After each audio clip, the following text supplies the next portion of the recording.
ভাগ্য এবং কর্ম এই দুটি আমাদের অত্যন্ত আগ্রহের বিষয়। আমরা অনেকেই ভাগ্যে বিশ্বাস করি, আবার অনেকে করি না। ভাগ্য বা নিয়তি বলে কি কিছু আদৌ হয়? অবশ্যই হয়। যদি না হবে তবে জীব, পশু, পাখি, পতঙ্গ, মানুষ এত কিছু রূপে জন্মায় কেন? আত্মা তো সকলেরই আছে। আবার মানুষ রূপে কেউ ধনী তো কেউ দরিদ্র ঘরে জন্মায়। কিন্তু কেন?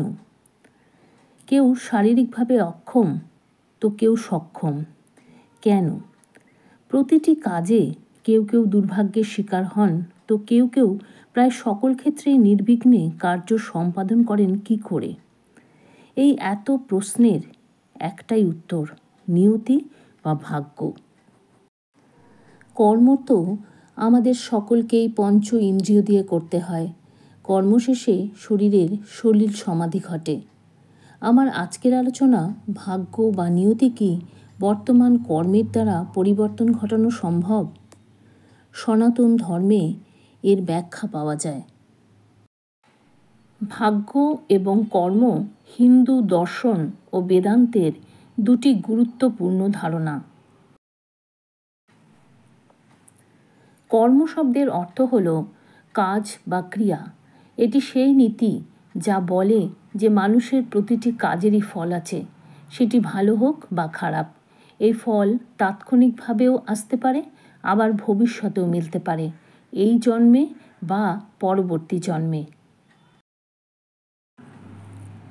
ভাগ্য হল সেই পরিস্থিতি যা কোনো ব্যক্তি প্রচেষ্টা ছাড়াই পায়। একে নিয়তি বা প্রারব্ধও বলা হয়, কিন্তু এটি আসলে পূর্বজন্মের কর্মের ফল। আমাদের পূর্বের কর্মই আমাদের বর্তমান ভাগ্য নির্ধারণ করে। ভাগ্য কর্মেরই একটি ফল। যদি বর্তমান জীবনে ভালো কর্ম করা হয় তাহলে ভবিষ্যতের ভাগ্য ভালো হবে। শুধু ভাগ্যের ওপর নির্ভর করলে জীবন উন্নত হয় না। পরিশ্রম ও সৎ কর্ম জরুরি। কর্মের মাধ্যমে ভাগ্য পরিবর্তন করা সম্ভব। উদাহরণস্বরূপ, যদি কেউ কঠোর পরিশ্রম করে তবে সে সফল হতে পারে। যেমন ধরুন, একটি গরুকে দড়ি দিয়ে খুঁটির সাহায্যে কোনো মাঠে বেঁধে রাখলেন। এবার গরুটি মাঠের ততটুকু ঘাস খেতে পারবে যেটুকু খুঁটির চারদিকে ঘুরে ঘুরে খাওয়া সম্ভব। এবার গরুটি যদি একটু কষ্ট করে মুখ বাড়িয়ে চেষ্টা করে তো আরেকটু দূরের ঘাস খেতে পারবে। এবার ধরুন, এরকম দড়ি টান টান করে ঘাস খেতে গিয়ে খুঁটিটি আলগা হয়ে খুলে গেল। তাহলে গরুটিকে আর কেউ আটকাতে পারবে না। সে তখন যত দূর খুশি ছুটে যেতে পারবে আর ঘাস খেতে পারবে। ঠিক তেমনি আমরা সকলেই ভাগ্য অনুযায়ী জন্মগ্রহণ করি, সুযোগ সুবিধা ভোগ করি। আর যদি কঠোর পরিশ্রম করি তাহলে কে বলতে পারে সফলতার চাবিকাঠি হয়তো মিলে যেতেও পারে। তবে এটাও ঠিক, কর্মের মাধ্যমে যারা সফলতা পেয়েছেন তারা সঠিক সময়ে কঠোর পরিশ্রম করেছেন।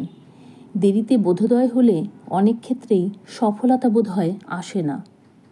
কেউ যদি পাপের প্রায়শ্চিত্ত করে এবং ভালো কাজ শুরু করে তবে তার জীবনে পরিবর্তন আসতে পারে। কেউ যদি মহাপাতকও করে তাহলেও যদি নিজের অন্যায় বুঝতে পারেন এবং নিজেকে পরিবর্তন করতে পারেন তবে ঈশ্বর তাকে ক্ষমা করেন। তবে তার কৃতকর্মের ফল অবশ্যই তাকে পেতে হবে। তবে ঈশ্বরের শরণাগত হলে করুণাময় তার শাস্তির পরিমাণ কিছু কম করেন হয়তো। শ্রীকৃষ্ণ বলছেন, কর্ম করো, ফলের আশা করো না। কর্মণ্যেবাধিকারস্তে মা ফলেষু কদাচনম। মানুষের শুধু কর্ম করার অধিকার আছে, কিন্তু তার ফল কি হবে তা সে ঠিক করতে পারে না। ফলে আসক্ত না থেকে নিজ কর্তব্য পালন করা উচিত।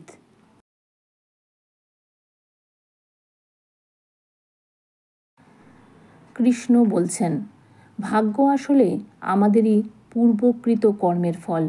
কেউ যদি সৎকর্ম করে তার শুভ ফল সে ভবিষ্যতে পায়, আর যদি অসৎ কাজ করে তার ফলও তাকে ভোগ করতে হয়। অর্থাৎ ভাগ্য কেবলই পূর্বজন্ম বা দেব নির্ধারিত নয়, বর্তমানের কর্ম দিয়েও ভাগ্য তৈরি করা যায়। শ্রীরামকৃষ্ণদেব বলেছেন, মানুষের জীবন তার নিজ কর্মের ফল।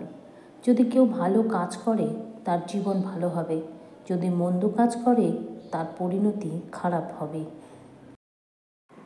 তিনি নিষ্কাম কর্ম ও ভক্তির ওপর জোর দিয়েছেন। বলেছেন, কাজ করো, কিন্তু তা যেন ঈশ্বরকে স্মরণ করেই হয়। কাজ করতে করতে যদি কেউ ঈশ্বর চিন্তা করে তবে সে মোক্ষের পথ পাবে। গৌতম বুদ্ধ বলেছেন, আমাদের প্রতিটি কাজই প্রতিফলিত হয়, হয় এই জন্মে, না হয় পরের জন্মে।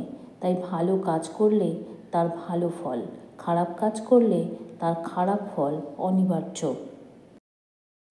তিনি বলেছেন, মানুষ যদি দুঃখ ভোগ করে তবে তার পেছনে আগের কর্মের কারণ আছে, কিন্তু বর্তমানেও সে নতুন কর্মের মাধ্যমে ভবিষ্যৎ পরিবর্তন করতে পারে। সাই বাবা দুটি জিনিসকে সবচেয়ে বেশি গুরুত্ব দিতেন, শ্রদ্ধা অর্থাৎ বিশ্বাস এবং সবরি অর্থাৎ ধৈর্য।